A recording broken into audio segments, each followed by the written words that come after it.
నమస్తే అండి, రైతు సోదరులకు సోదరిమణులకు నా నమస్కారాలు. ఇప్పుడు మనం గుడిపూడి గ్రామం, సత్తెనపల్లి మండలం, పల్నాడు జిల్లాలో ఉన్నామండి. ఇప్పుడు అరుంధతి 142 మెలీనా సీడ్స్ వారి అరుంధతి 142 మీద ఫీల్డ్ జరుగుతుంది. మరి వీళ్ళు ఏ గ్రామస్తులు, మరి వీళ్ళ యొక్క అభిప్రాయాలను మనం ఇప్పుడు తెలుసుకుందాం. నమస్తే అండి. మాది సత్తెనపల్లి మండలం, గుడిపూడి గ్రామం, పల్నాడు జిల్లా అండి. ఏం పేరండి మీ పేరు? నా పేరు కోడూరు భాస్కరరావు. కోడూరు భాస్కరరావు గారు, మీరు ఎన్ని సంవత్సరాల నుంచి మిరప తోటలు వేస్తున్నారు? 20 సంవత్సరాల నుంచి. 20 సంవత్సరాలు చేస్తున్నారు. ఎక్కువగా మీ ఏరియాలో ఏమి వేస్తారు? లావులండి.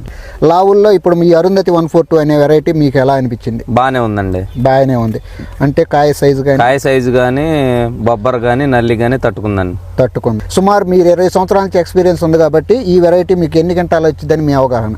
ఇప్పుడు 25 క్వింటాలు కాసిందండి. సోదరులు చెప్పిన మాటల ప్రకారం అయితే ఇప్పుడు కాసిన కాపు వాటికి అయితే సుమారు ఒక 25 క్వింటాల దాకా దిగుబడి వచ్చిందండి. తర్వాత అనేది వాతావరణ పరిస్థితులను బట్టి ఇక్కడ ఏర్పడింది కాబట్టి మన ప్రతి రైతు సోదరులు గమనించాల్సిన విషయం ఏంటంటే ఇప్పుడు ప్రజెంట్ అయితే ఉన్న పరిస్థితుల ప్రకారం ఒక 25 క్వింటాలు కాసింది. తర్వాత అనేది ప్రకృతి మీద ఆధారపడిద్దని రైతు చెప్తూ ఉన్నాడు. ఇప్పుడు మీరు రైతులకు ముఖ్యంగా ఏం చెప్పదలిసి ఉన్నారు? ఎక్కువగా ప్రతి ఒక్క రైతు ఏ దగ్గర విత్తనం. మీరు సుమారు ఎన్ని ఎకరాలు వేస్తుంటారు? మేము 6 ఎకరాలు వేస్తారు. రైతు సోదరులు అందరూ గమనించుకోవాలండి. ఒక వెరైటీని, కొత్త వెరైటీని మనం చూసినప్పుడు ప్రతి రైతు సోదరులు 6 ఎకరాలు విస్తీర్ణం వేస్తున్నప్పుడు ప్రతి రైతు మినిమం 2-3 ఎకరాలైనా సరే ఇలాంటి ఈ లావులు కనుక ఇలా వేసినట్లయితే మనకి కొంచెం మేజర్గా కోత కూలి తక్కువ పడిద్దండి. మీరు సుమారు ఈ అంచనా మీరు 20 సంవత్సరాలు చేస్తున్నారు కాబట్టి క్వింటాల్ ఎంతమందికి వేయచ్చని మీ అవగాహన? 3 నుంచి 4 లోపు అండి.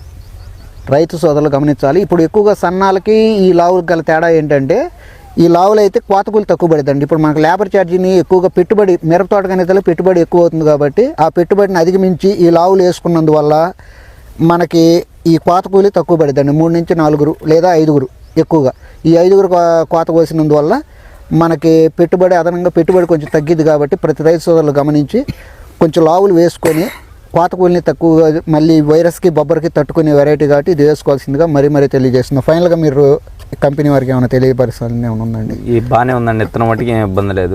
మెలీనా సీడ్స్ వారి విత్తనాలు దాదాపు గత 7 సంవత్సరాల నుంచి విత్తనం అందుబాటులో ఉందండి. ఈ విత్తనం మొలక శాతానికి కానీ ఓన్ R&D కంపెనీ అనమాట. ఇది ఎక్కడ కూడా ఓన్ R&D అండి. ఇది సొంతగా మనం ఎక్కడో వేరే వాళ్ళ దగ్గర సీడ్ తీసుకొని అలా ప్రొడక్షన్ చేసే కంపెనీ మాత్రం కాదు, సొంతగా ఓన్గా ప్రొడక్షన్ చేసే కంపెనీ ఇది. గత 7 సంవత్సరాల నుంచి ఇచ్చే విత్తనాల ప్రతి విత్తనంలో 100కు 90% పైన మొలకలు ఇవ్వటం కానీ ఎక్కువగా దిగుబడులు ఇచ్చే విషయంలో కానీ అంతా ఒక యూనిఫామ్లో ఉంటుంది కాబట్టి ప్రతి రైతు సోదరులు ఈ మెలీనా సీడ్స్ వారి అరుంధతి 142 వేసుకొని అధిక దిగుబడులు సాధించవలసిందిగా మరీ తెలియజేస్తుంది. ధన్యవాదాలు. నమస్తే అండి. ఏ ఊరండి? మా లక్ష్మీపురం అండి, సత్తెనపల్లి మండలం. ఏం పేరు మీ పేరు? ఆలపాటి రాంబాబు. సుమారు ఎన్ని సంవత్సరాలు వ్యవసాయం చేస్తున్నారు? 20 సంవత్సరాలు చేస్తున్నాం. మామూలుగా